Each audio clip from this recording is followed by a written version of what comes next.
अस्सलाम वालेकुम students, welcome to my YouTube channel. आज मैं आपके लिए फ़िज़िक्स का मरूरी तर्ज का पेपर सॉल्व कर रहा हूँ। ये फर्स्ट एनुअल 2023 का गुजरांवाला बोर्ड का फ़िज़िक्स का पेपर है जो पहले ग्रुप में लिया गया था। हर सवाल के 4 मुमकिन जवाब ए बी सी डी दिए जाते हैं। जवाबी कापी पर हर सवाल के सामने दिए गए दायरों में से दुरुस्त जवाब के मुताबिक मुतलका दायरों का मरकर या पंच से भर दीजिए। एक से ज्यादा दायरों को पुर करने या काट कर पुर करने की सूरत में मज़कूरा जवाब गलत सवार होगा।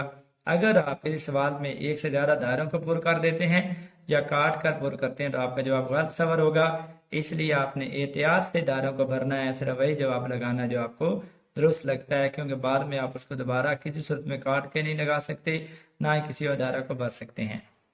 तो पहला सवाल है, सूरज जिस अमल के जरिए एनर्जी खारिज करता है वो है nuclear fission, nuclear fusion, gases के जलने की वजह से, केमिकल रिएक्शन के जरिए। तो सूरज में जो अमल होता है जिससे एनर्जी खारिज होती है वो न्यूक्लियर फ्यूजन है। बी ऑप्शन दुरुस्त है। दूसरा सवाल है, अगर एक्स बराबर है ए एंड बी तो एक्स लेवल 1 पर होगी अगर एक्स की जो आउटपुट 1 होगी, अगर ए 1 हो, बी 1 हो, ए 0 हो, बी भी 0 हो, ए 0 हो, बी 1 हो, ए 1 हो या बी 0 हो। तो एंड गेट हमने पढ़ा हुआ है कि एंड गेट की जो आउटपुट होगी उसी पर करवानी होती है जब दोनों इनपुट 1 पे हो, दोनों इनपुट हाई हो, ए भी 1 हो, बी भी 1 हो।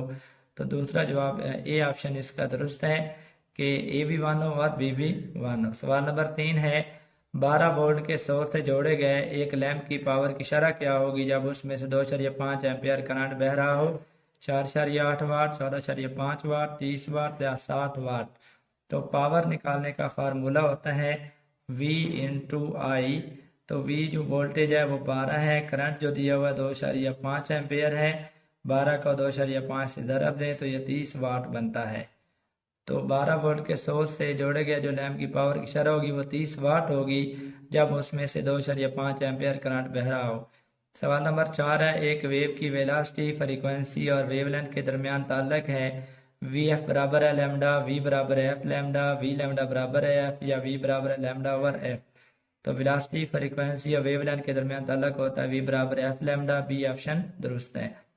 पांचवा सवाल है, कन्वेक्स लेंस स्क्रीन पर जिस किस्म की इमेज बनाता है, उल्टी और रियल, उल्टी और वर्चुअल, सीधी और रियल, सीधी और वर्चुअल। तो कन्वेक्स लेंस स्क्रीन पर उल्टी और रियल इमेज बनाता है। ए ऑप्शन दुरुस्त है। सवाल नंबर 6, अगर ट्रांसफार्मर के चक्रों की निस्बत 10 हो तो आई एस बराबर है 10 आई पी, एन एस बराबर है एन पी बटा 10, एन एस बराबर है 10 एन पी, वी एस बराबर है वी पी ज़रब 10।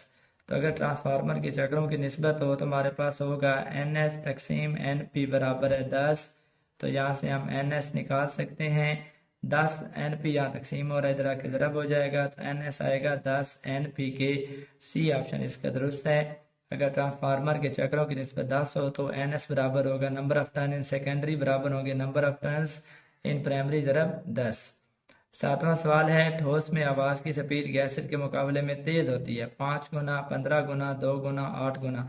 तो ठोस में आवाज की स्पीड गैसेट के मुकाबले में 15 गुना तेज होती है, 15 गुना ज्यादा होती है। ठोस में मॉलिक्यूल तेज से करीब करीब होते हैं, लिहाजा उसमें आवाज की स्पीड गैसेट के मुकाबले में तेज होती है। आठवां सवाल है, ईमेल मुखफ़फ़ है emergency mail, electronic mail, extra mail या एक्सटर्नल मेल। तो ईमेल मुखफ़फ़ है इलेक्ट्रॉनिक मेल का। बी ऑप्शन दुरुस्त है। नवा सवाल है, साउंड पैदा होने वाले जिस्म से आप तक कैसे पहुंचती है? हवा के दबाव में तब्दीली की वजह से, तार या डोरी की वाइब्रेशन से, इलेक्ट्रोमैग्नेटिक वेव्स की बदौलत, इंफ्रारेड वेव्स की बदौलत। तो साउंड पैदा होने वाले जिस्म से हमारे तक हवा के दबाव में तब्दीली की वजह से पहुंचती है। ए ऑप्शन दुरुस्त है। 10वां सवाल है, कैपेसिटेंस की तारीफ इस तरह की जाती है V into C Q over V, Q into V या V ओवर क्यू। हम जानते हैं कि किसी भी कैपेसिटर की प्लेटों का तरफ पोटेंशियल डिफरेंस जो है वो चार्ज के डायरेक्टली प्रोपोर्शनल होता है।